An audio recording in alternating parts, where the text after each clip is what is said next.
All right, here we are, Lawyer Talk, another episode of They Don't Teach You That in Law School. And before I tell you what all that means, you can check us out at lawyertalkpodcast.com, all the socials. Isn't that the cool way to say it? Yes, absolutely. All the socials. And so that means Facebook, TikTok, where else? Instagram, YouTube. Insta. Check out the Insta. You got that one right. Yeah, I got that one right. So anyway, check out lawyertalkpodcast.com where you can check out a backlog of episodes. We also do a couple other series here, Q&A, where people ask questions and I answer them. That's how Q&A tends to work. But this series, they don't teach you that in law school. We got Troy here, Troy Hendrickson. And Troy's a law student over at Capital University Law and Graduate Center. Is it still called Law? And it's just Capital University Law School now? Yep. All right. Well, it's changed. So anyway, we got Troy here. He is a second-year law student, also works for me upstairs in my law firm, and doing great work, learning. And I realized that there's a lot of stuff they don't teach you in law school because the questions, and this is not an insult necessarily to law school. I'm not casting aspersions on, well, maybe I am. I don't know.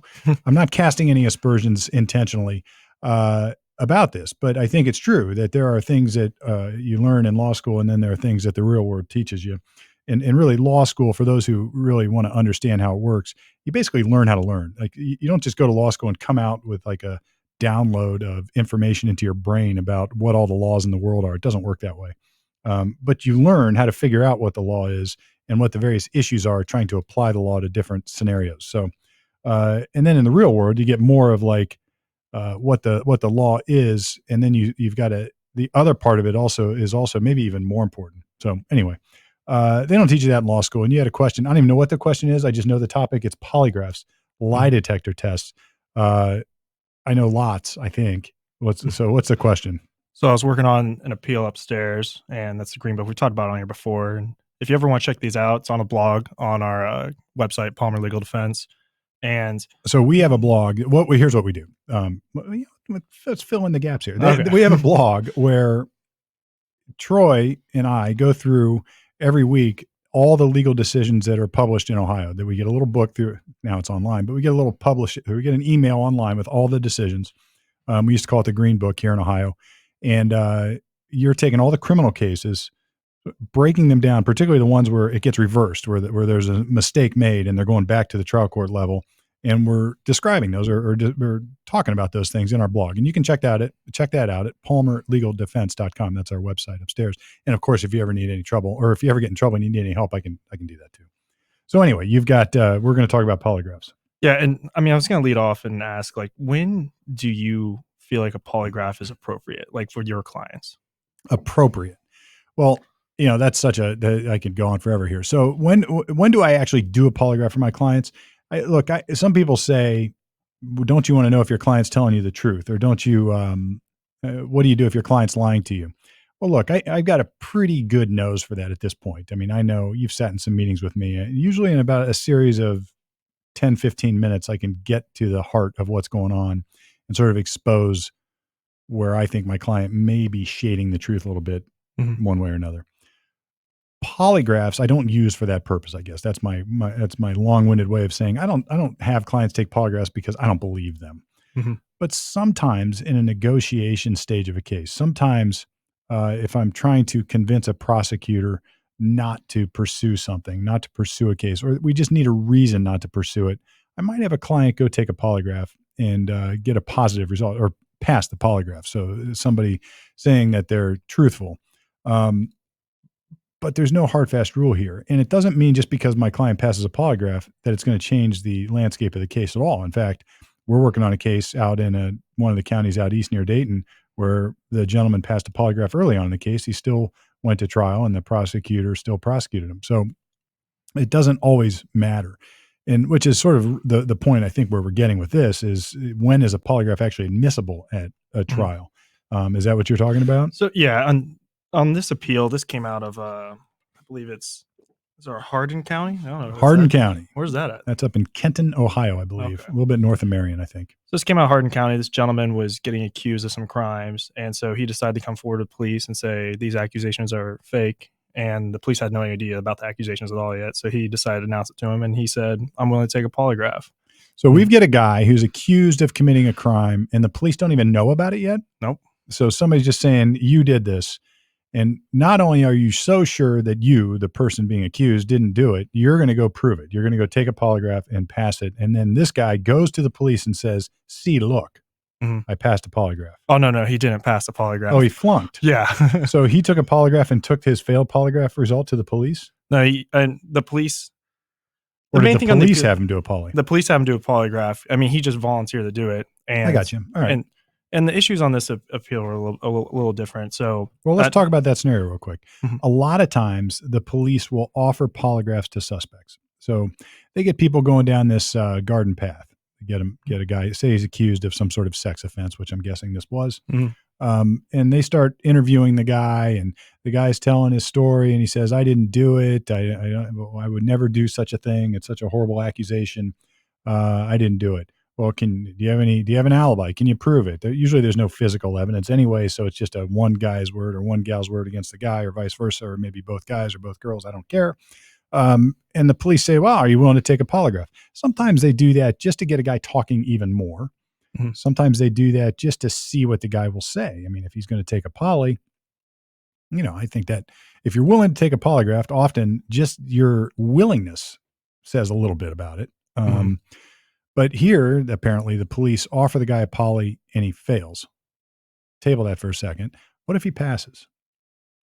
If he passes, in theory, I imagine they wouldn't pursue a reasonable person. I wouldn't pursue because No chance. I mean, I'm not saying no chance, but no hard fast rule there. So a lot of times the police offer a guy like that a polygraph. He passes, they indict him anyway.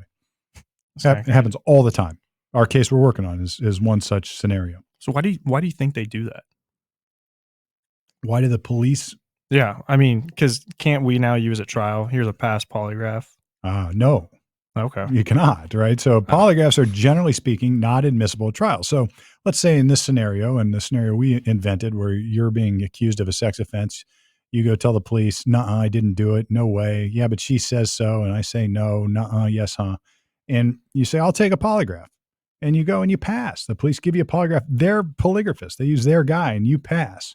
Um, you can't go into a courtroom and say, "Look, jury, I got a past polygraph here. I was telling the truth." It's not admissible. The opposite is also true. Generally speaking, the police cannot go in with a failed polygraph result, or the prosecutor, that is, and say, you can't believe this guy because Troy's a no good, rotten liar who can't even pass a polygraph. Mhm. So the main reason they passed the appeal here was There are exceptions, though. yeah, and he have you ever taken a polygraph before where there's a pre, I have not. during, and post? And I fortunately got to go through the training, and I got polygraphed by NCIS agents and everything down in Jackson, Florida. I mean, This is part of your military? yeah. Okay, right. And so one thing I thought was kind of crazy was they had me plant a bomb in a server room. It was a fake bomb, but then I went off the charts for being a terrorist on the polygraph, and I was like, "This is kind of crazy." It's like almost like some like voodoo witch science or something that I can just fail that easily, even though I'm obviously telling the truth. If you talk to people who are experts in polygraphs, Mhm. you've hit right on the head of the pitfalls of these things, because a lot of it's about the questions they ask you and how they ask you.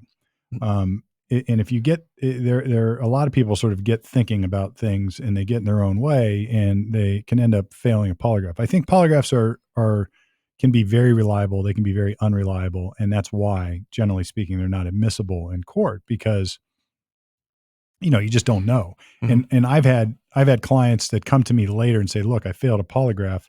And I don't think you were around when we did this, but I failed a polygraph. And I always ask, well, who did the test and what were the questions? Mhm. Because you can ask questions in a way, even if a guy didn't do it or is telling the truth, I should say, he'll fail, because like your situation, they had you do something that got you thinking how that was that was terrorism. And then if you start lying about it, now you're lying to yourself, and that can trip things up. I'm no expert in polygraphs. I just know that it's all in the questions, Mhm. And during the pre is where they ask you questions beforehand, and it's not you're hooked up. It's just so if you have any questions over the questions. The lawyer in this case was late, didn't show up, and he did the polygraph, failed, and then afterwards, while the lawyer's outside, they interrogate him on the results and get him to have a confession. And then that was the part he actually won on the appeal. It was not like voluntarily or knowingly All right. So did the prosecutor at trial use the polygraph results? Yes. So the jury got to hear that this guy failed a polygraph at trial. Yes, they showed the video of the polygraph being done. Yeah. So that's, and look, generally speaking, there are all sorts of problems with that. One, the results of a polygraph are not admissible. The big exception is something called a stipulated polygraph. A stipulated polygraph would be where I take you, my client, and I go to the prosecutor and I say, guess what? My client's willing to do a stipulated polygraph. And you're thinking, what the hell is a stipulated polygraph? Stipulation means we're going to agree. It's like an agreement. We're going to agree that you can use, Mr. Prosecutor or Miss Prosecutor, the results of my client's polygraph if he flunks. But if he passes, you're going to dismiss the case. So you're like saying, I'm pushing all in. Okay. You're in the World Series of Poker and you're all in on one hand. So if you pass the polygraph, you walk away. If you flunk, not only do you not walk away, you still get prosecuted, and you're letting them use the polygraph in court. A lot of times prosecutors won't agree to this, and I've never done one. I've never done it, and I don't know that I ever would, because then you run into problems like this, where a prosecutor may even say, "Well, look, has your client ever taken a polygraph before on this case?" So, what we would naturally want to do is try to lay off the risk here a little bit, take a peek under the cards and say, well, I know he's going to pass because he passed one already for me. So sometimes prosecutors aren't cool with that. And the first question I'll ask you, have you taken a polygraph before on this case? And if you flunk that part of it, you're done. So, there's some problems with it. And the risk of a jury hearing that you failed a polygraph is pretty significant.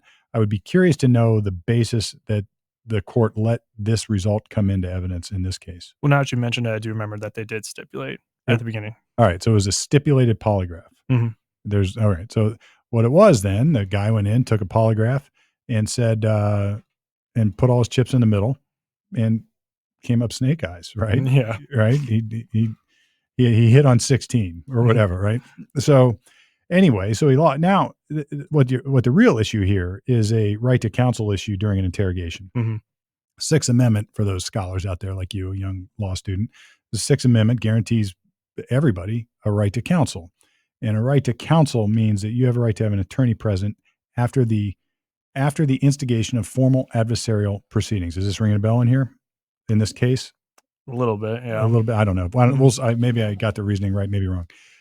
There's two amendments at issue. One is going to be the Fifth Amendment and a Miranda issue. The other is going to be the Sixth Amendment and a right to counsel issue. So this guy had a lawyer, and the police went on and interrogated this guy without his lawyer present. That violates the Sixth Amendment right to counsel. It can also be that type of interrogation that produces confessions or statements. There's also arguments to exclude or prevent the prosecutor from using those statements at trial. So this is like a Miranda issue. If I interrogate you, you're in custody, and I don't read you your rights first, and I violate Miranda, the remedy isn't dismissal of the case, but your confession or the statements get thrown out of court. The prosecutor's not allowed to use them. Same is sort of true with the right to counsel violation. So whatever road you use to get to that point, the argument would be the prosecutor wasn't allowed to use that post-polygraph interrogation, either because they violated the Fifth Amendment or Miranda, or the Sixth Amendment because the guy had a lawyer and was denied his right to an attorney during the interrogation. Am I right? How did the court rule? They just ordered a new trial on it, so they just reversed it. But they reversed it. So by reverse, what we're talking about is the court said this is a big enough mistake that we're going to send it back and get a new trial, because irrespective, and it's interesting. So irrespective of the polygraph that the guy failed, the jury got to hear that. But hearing the confession afterwards was enough to tip the scales beyond fairness, I guess, is what the court was saying. Yeah. So, all right. So they reversed. Well, look, I tell you, and they don't teach you this stuff in law school in the real world practical approach, because polygraphs are a great tool for us as practicing lawyers sometimes. A lot of lawyers use them regularly. I've used a polygraph for purposes of a sentencing hearing in federal court before. And then I'm not using it at trial. I'm using it for mitigation, where there was a question about my client, whether he was the ringleader of a big drug operation. And he said he wasn't. They said he was. He passed a polygraph and said, look, we're all sort of in it together. There wasn't really a ringleader. And that changed the sentencing parameters in federal court. I was able to use a polygraph to help bolster that argument. And that's sort of a creative, unique way of using polygraphs. And again, the other way would be if I sense that the police are sort of teetering on the edge of whether they're going to actually charge my client. And that happens in a couple of different ways. And again, in law school, you don't have this experience. The detective will call and say, "Hey, I understand you're representing Joe Blow." I'm like, "Yeah, I got Joe Blow. He's my client. What's going on?" "Well, we want to ask him some questions because a young female that he met a couple weeks ago at the bars is accusing him of date rape." And I'm like, "Look, detective, I don't let my clients talk to the police. No hard feelings. But sometimes I might reconsider that if you tell me what's really going on." Mhm. And most of the time, the police are like, "Well, counsel, if we only have her side of the story to go on and we don't have his side of the story to go on, we'll just have to act on her." And I'll be like, "Yeah, no, I'm not falling for that trap." But sometimes they'll say, "Look, I know that's your normal position. I know that that's what lawyers always do. I'm telling you, counsel, this is a little bit different. There's a lot of questions about this. It might help him a lot if he comes and sort of shares his side of the story, or maybe if he passes a polygraph, might change what we're doing." Every now and then, I'll entertain that, and that's based on experience, which you don't have in law school because you haven't been doing it long enough. Your gut, which is based on experience, which you don't have because you haven't been doing it long enough, and how much brass you have. Do you have the courage to say, "I'll do it"? And that is why criminal defense shortens lives, right? So we've chosen a profession that causes so much stress. I've been up since 2 o'clock this morning working on stuff and worrying about decisions like this. But anyway, they don't teach you that stuff in law school, but No. we teach it right here on lawyertalkpodcast.com. If you've got a topic, or if you happen to be a law student, you leave a comment on one of these wherever at lawyertalkpodcast.com, on the socials, on the Instas, The Instas, yeah, that or that Insta, the I think. double T's. The double T's. Is that TikTok? Leave us a comment. Troy will ask the question and we'll cover it right here. All sorts of other good stuff happening at Lawyer Talk too. We've got the Q&A series. We've got breakdown on bigger stuff and a big backlog of episodes. It's been, believe it or not, I've had this show for a long time. But anyway, they don't teach you that in law school. Lawyer Talk, off the record, on the air, at least until now. Hey, Steve Palmer here from Lawyer Talk. Thanks for listening. Hope you enjoyed it. Check us out, all our social media. Like, share, interact, ask your own questions. We're here for you.